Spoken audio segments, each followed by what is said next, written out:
Sheesh. Alrighty guys, as you guys can see, I already put the stock air box back on. Kind of just going through the motions of putting the car back to stock.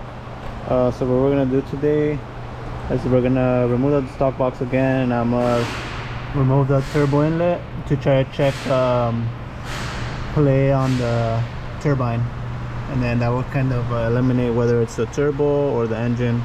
It'll give us a better idea. So we're gonna go ahead and remove that real quick. Be right back. Alrighty guys, so we were able to remove this hose off, just capped it off with the bolts in order to get to the bolt down there, and we're gonna continue. So I did forgot to mention this hose that goes on this pipe. It's very useful to remove it, but it's gonna leak some coolant, so just be aware of that. We did use WD-40 to make sure to get that out easily. I'm gonna be putting in a 1/4 inch with the 10 mil with an extension to see if that helps, because I was trying to do it with the 3/8, but there was no room. We'll see right now.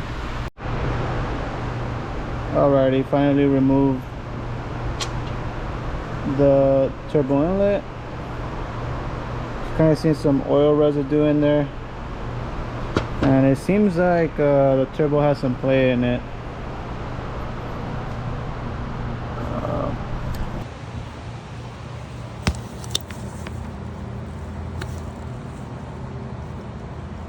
I see that play on turbine, and then now up and down. So it looks like it has some play on there.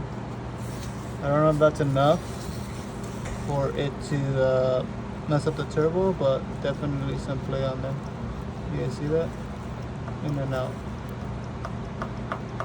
up and down.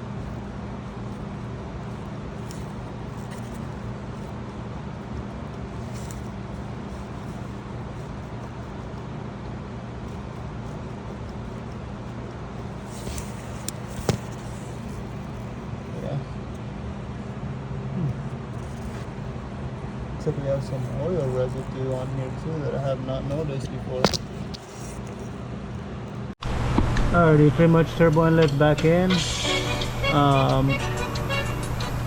see, no play here, tugging. We're gonna have to put this hose back in here, and we should be good to go.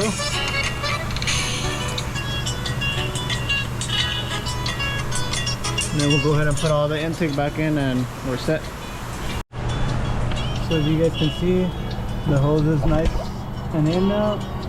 So we're going to be putting the intake back on, which is the boring part, but you guys pretty much seen the video.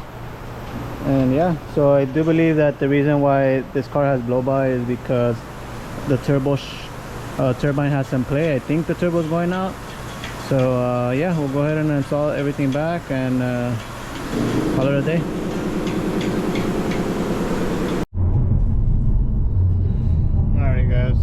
We're basically on our way home now after working on the car in the shop. So yeah, basically the conclusion I think of this video is that, you know, wait, before I continue, just look at the sunset. The LA sunset is the best, man. I don't care what anyone says, LA is the best. Anyways, basically the conclusion of this video was that the turbine on the intake side had play. I'm not a professional by any means, but I feel like that was enough play, that was enough play to tell that the turbo was running prematurely.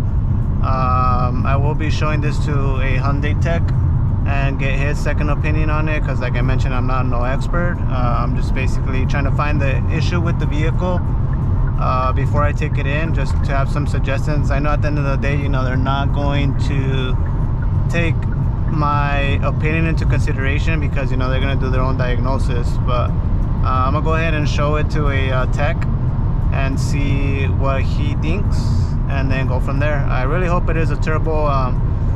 Like you guys seen in the video, basically the bottom side of the turbo that goes towards the intercooler section, there was a lot of oil residue on there. So to me it seems like there's oil contamination when it's going into the air, therefore, you know, I have that blow by, because there's oil with the air when it's going into the intake, and then when it's burning off, since the air has oil in it, you know, it's causing the exhaust pipe to smoke. I really hope it's a turbo. I do not think it's the engine. We did a compression test and a leak down test. I did it myself, and then I had a tech actually confirm it, you know, because like I mentioned, I'm not a professional. I just like to do things sometimes because I'm into cars. But yeah, so we're gonna go ahead and oh, 1 second.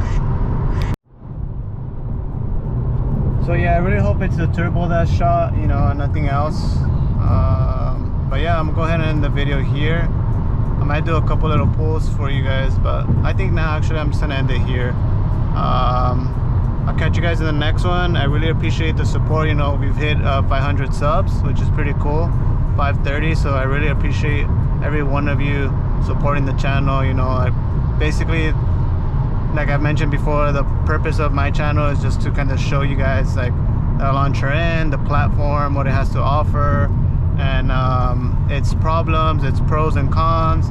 I like to keep everything transparent. I don't like to lie to people because I don't like to get lied to. So yeah, so far this is the only issue I've had with the vehicle, where it's having the blow by. And to me, you know, if it's a turbo, it's a turbo. You know, turbos could be built bad. There's so much Hyundais are mass produced, you know, in the thousands, if not 100,000s. I mean, I'm pretty sure it's hundreds of thousands, but I don't know about the ends if they're producing hundreds of thousands, but I know they're producing thousands. So, you know, quality control is a big issue when it comes to today's market. To me personally, I know a lot of people are gonna say like, oh, you bought a Hyundai, you know what you were getting yourself into. 100%, you guys are right. I bought this car with the intention of like, okay, it's a cool little platform. That's a new platform that's been revamped basically, because it was coming out of the Veloster, and now as a Elantra was like the new era of the M vehicles for Hyundai. So yes, I 100% knew that the Velosters had issues. I know they had the injectors issues, turbo issues, engine issues, etc.